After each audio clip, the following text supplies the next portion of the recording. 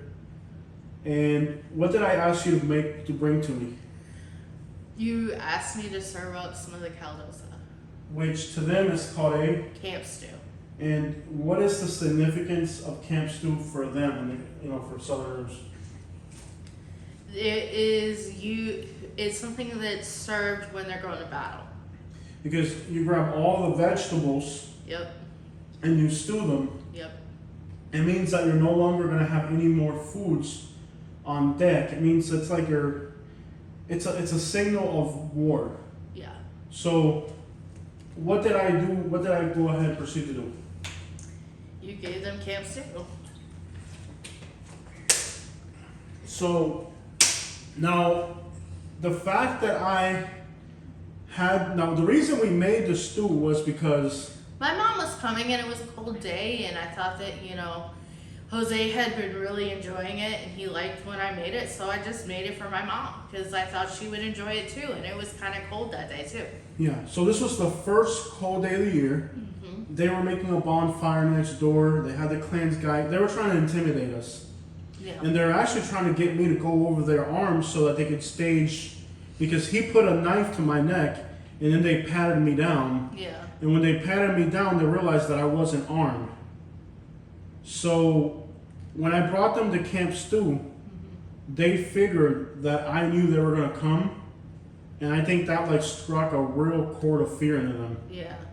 Because for them, for me to have Camp Stew made meant that I knew they were coming. Yeah. I mean, that's not the reason why we made it, but that's what they thought. So, anything you want to add to that story? We never saw him again. We never saw him again.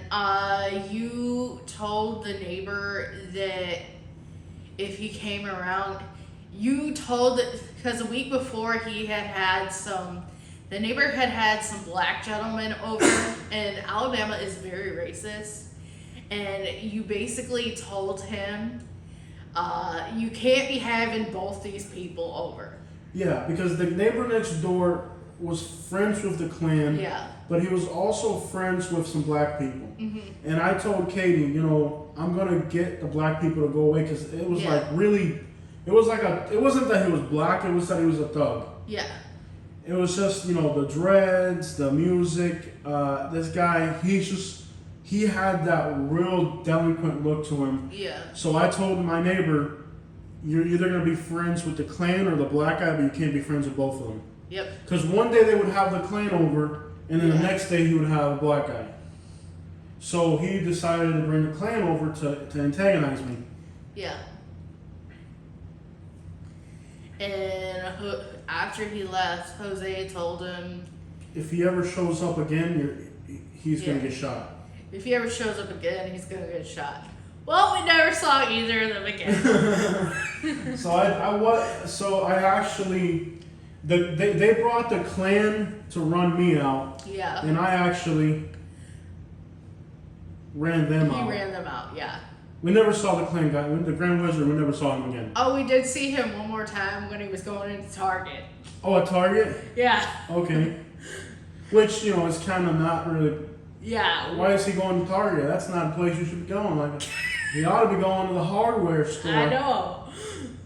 So, anyways, we dealt with intimidation from the Klan. Yeah.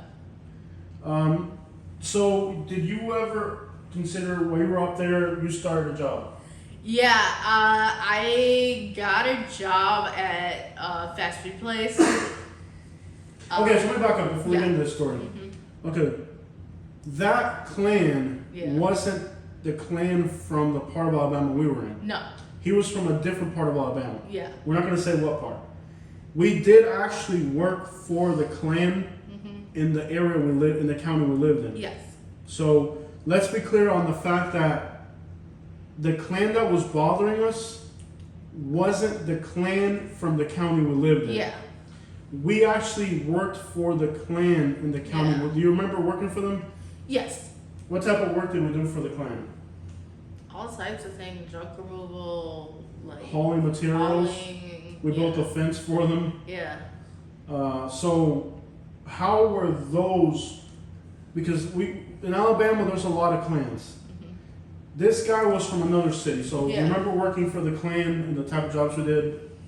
Oh, it was nice. I mean, I don't think I ever had a bad experience working for anybody in Alabama. Yeah. Do you remember working in Wetumpka for people that were pretty much the clan? Yeah. Any issues with them? No. Interesting. Yeah. Okay, so tell me about your first job in Alabama that you got for you.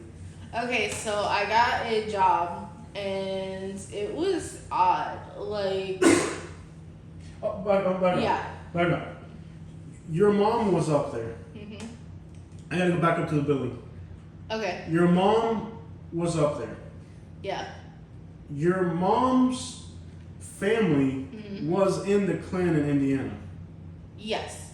So that was also like a head scratcher for them Yeah. because literally your great grandparents or your grandparents or great grandparents? Great grandparent. Your great grandparents were in the clan. Yeah, just one of them. One of them. Yeah. So, I mean, there was a lot of like question marks with the clan trying to harass us that were kind of. Yeah. Yeah, I remember doing a video on like my ancestry while we were in Alabama. Oh, so right after we dealt with them, they told us. What was it the clan told us? Oh, they told us a few different things. Get your ancestries. So they told us that we couldn't. Do you remember exactly why you had to get your ancestry? They told us that we couldn't live in our house. Yeah. Do you remember? We couldn't live in our house unless we did. Come on, bring it up. We couldn't live in our house unless we did an ancestry to prove that we were white. And what was the result of your ancestry? First of all, your grandparent or great grandparent was in the clan. Yeah, great grandparent. Your great grandparent was in the clan. Yeah. And you're not a Yankee. Technically, on my dad's side, we're from Kentucky. Caldwell County, Kentucky. Oh yeah. So after we did your DNA, it actually turned out that you were whiter than all of them. Oh like, yeah. You were not only whiter than them, you were like more southern than like all your roots were like from Kentucky and like. I traced it back not only to Ireland, I traced it back to Sweden. Yeah. So yeah. So basically, like, we actually had to get your ancestry. Yeah. I still remember the one thing you told the guy. He told us that we should consider adoption and like adopt a white child. He's like, okay. Jose's like, okay, we'll adopt a black child.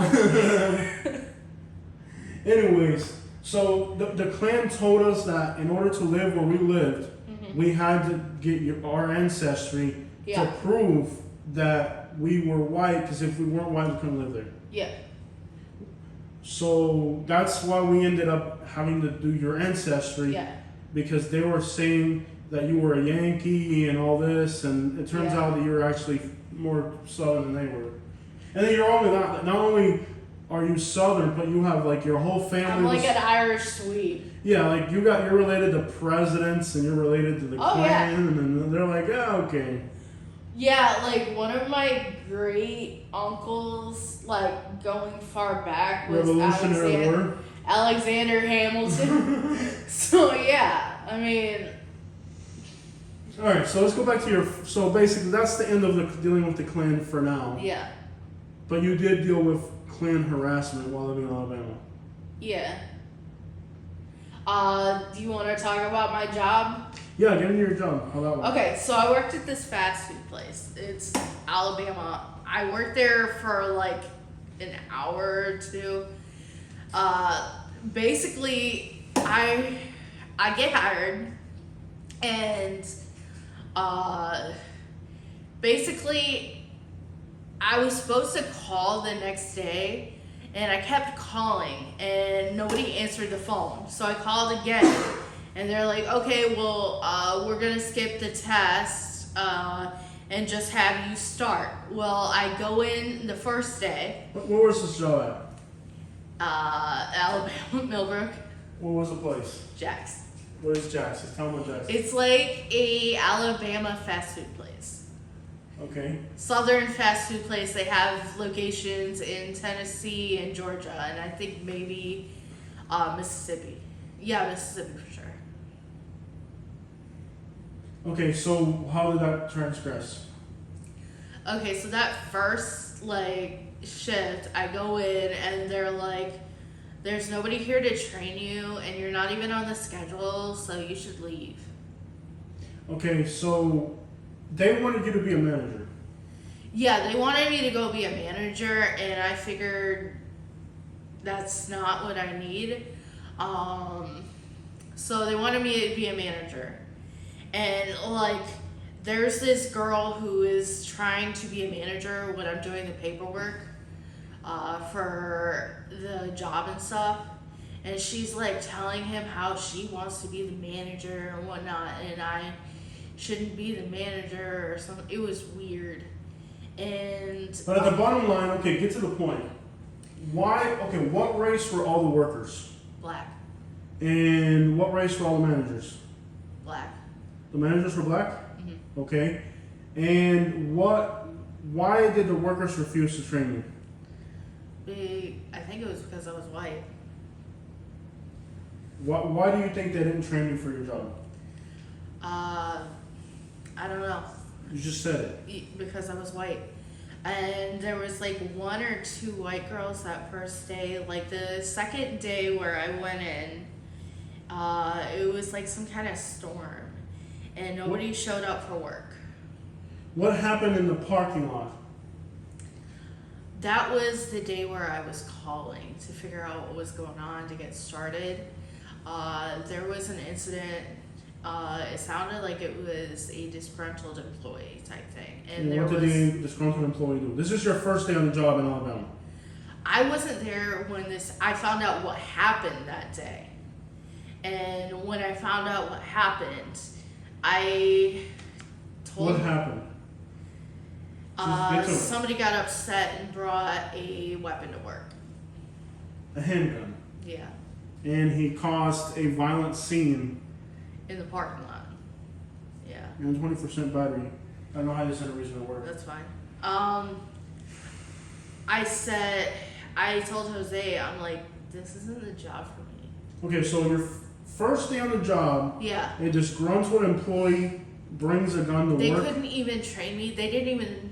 That wasn't the day I was there. Gotcha. But Yeah, I found out about it because it was like 2 days before, and I'm thinking, and the fact that was the employee white or black?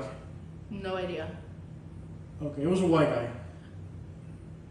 It was a white guy, just so you know. I didn't know. Okay, it was a white guy that brought a handgun Yeah. to work, and he basically threatened all the other employees with a gun. Yeah. So they refused to train you. You got hired by the company, Yeah. So but they refused to train you. yeah, they didn't train me that day. They told me to go home. I wasn't on the schedule. So I go in for a second day.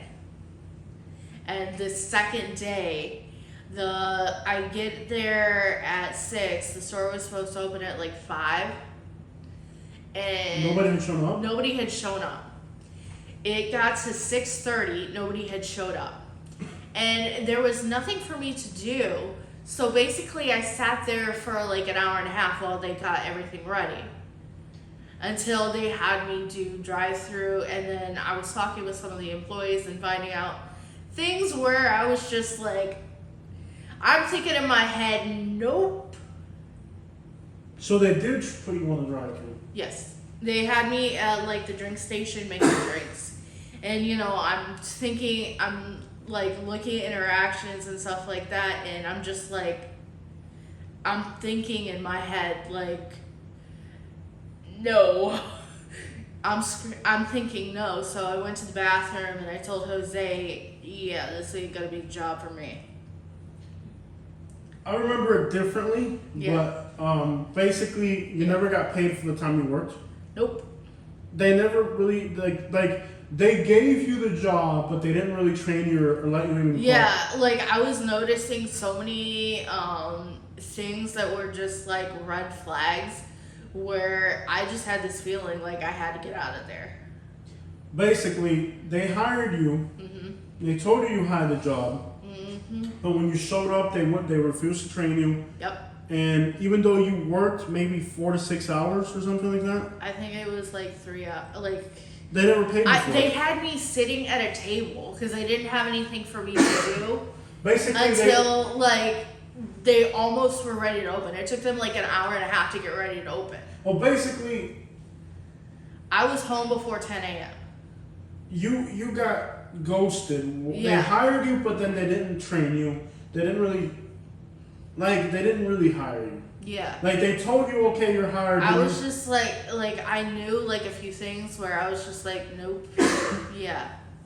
Okay, so from there, what was, I mean, eventually, because, eventually things went worse. I mean, we already pushed away the Klan people. You tried getting a job, it didn't work out. Yeah, the job was right after we had gotten there, within like a week or two. Okay, Yeah. so what transgresses after that? We had to go on a talk show. We went and we did our started doing town our YouTube videos. channel. We started doing our YouTube channel, going in different towns in Alabama. Exactly what we had done in Florida without a single problem. Yeah, we never had a single problem. We ended up going to this town called Uniontown, Alabama, and Complete crap all the town. yeah, I mean, basically this town serves as the garbage dump for like most of the country. Toxic landfill. It's a toxic landfill. And they're not keeping up the town. It's in like really bad shape and whatnot. The roads aren't paved. The roads aren't paved. Like High poverty rates. Yeah. But the town's population is 85% black. I thought it was like 91. No, it's like 80, yeah, it's a black town. Yeah. Now, they accused our video. Now, here's what's interesting. Now, Yeah. so far in Florida, we have done the same exact types of videos Yeah.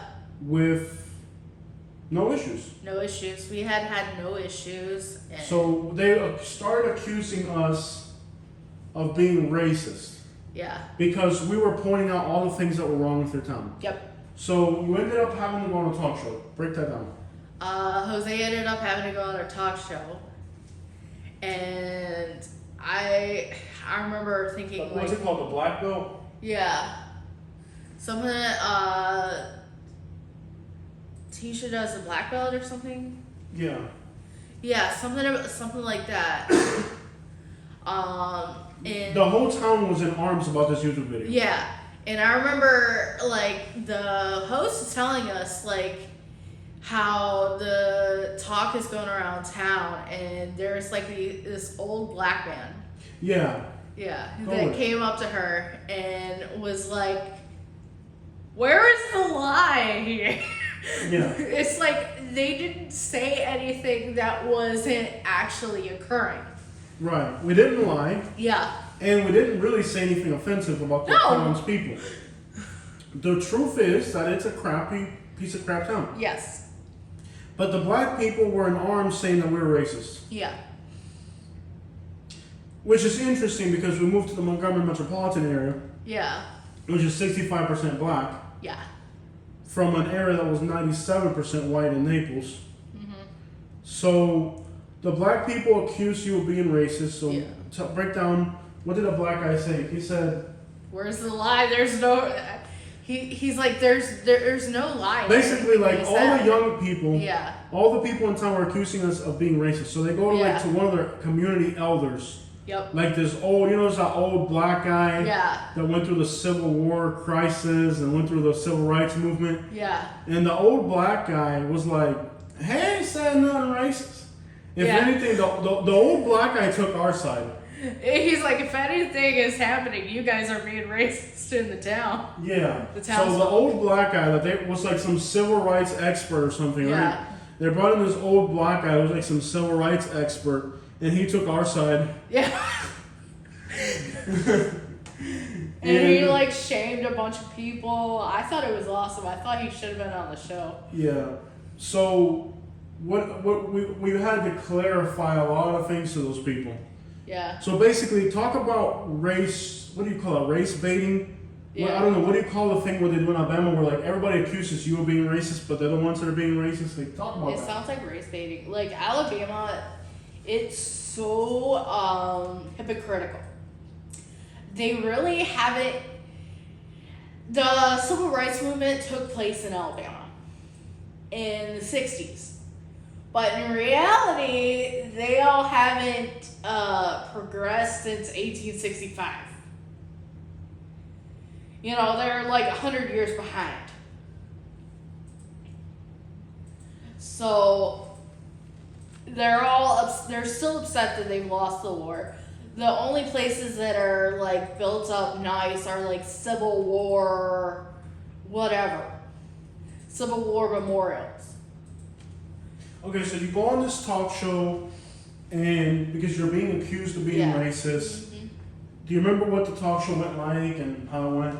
Oh, it went great. It was fine. And I think we even got more subscribers after it. Yeah, we picked up a bunch of people from Uniontown that follow our channel. Yeah. So basically, And I think they still follow us to this day. yeah, so basically, they try to put us out as we're these racist people who went to their town, but when we sat down their talk show, Yeah. then they changed their perspective, and they realized that they were the ones who were kind of Yeah. online, not us. Mhm.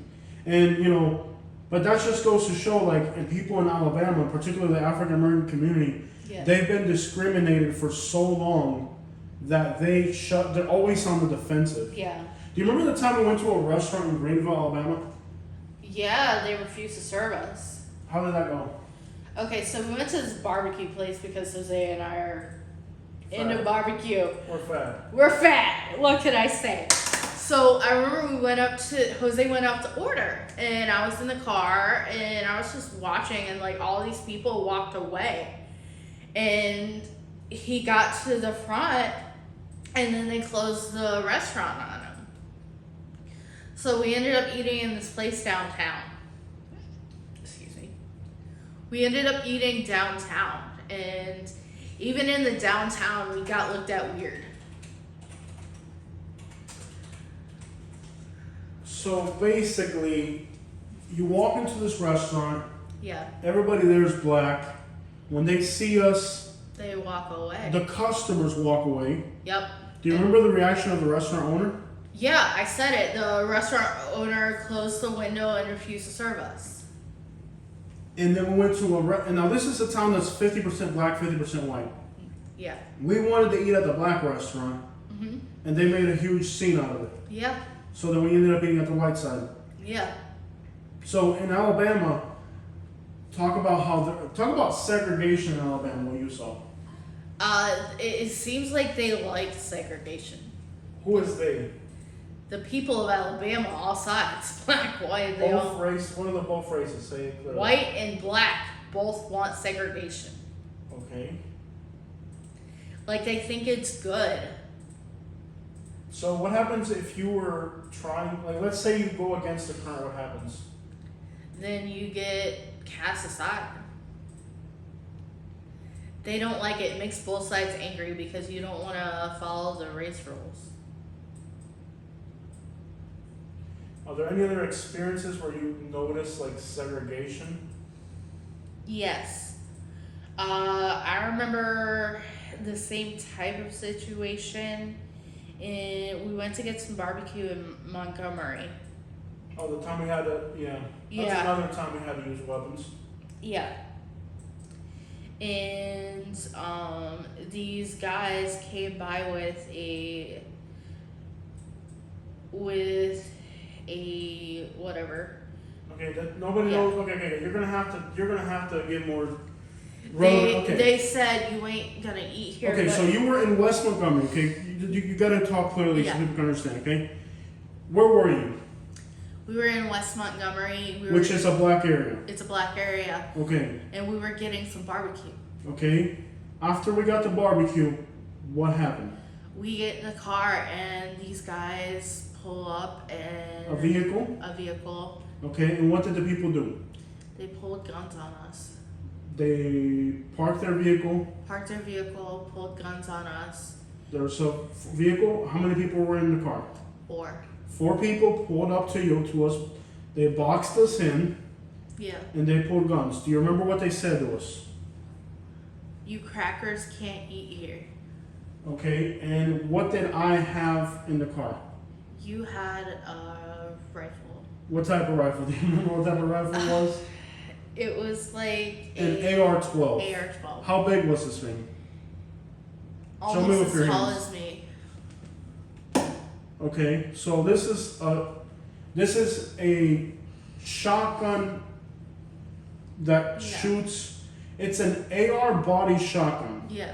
Okay, and basically show them like how big was it? That big. Yeah, it was Okay. huge. And why were we driving around with? I mean, this isn't like. This is kind of like a very.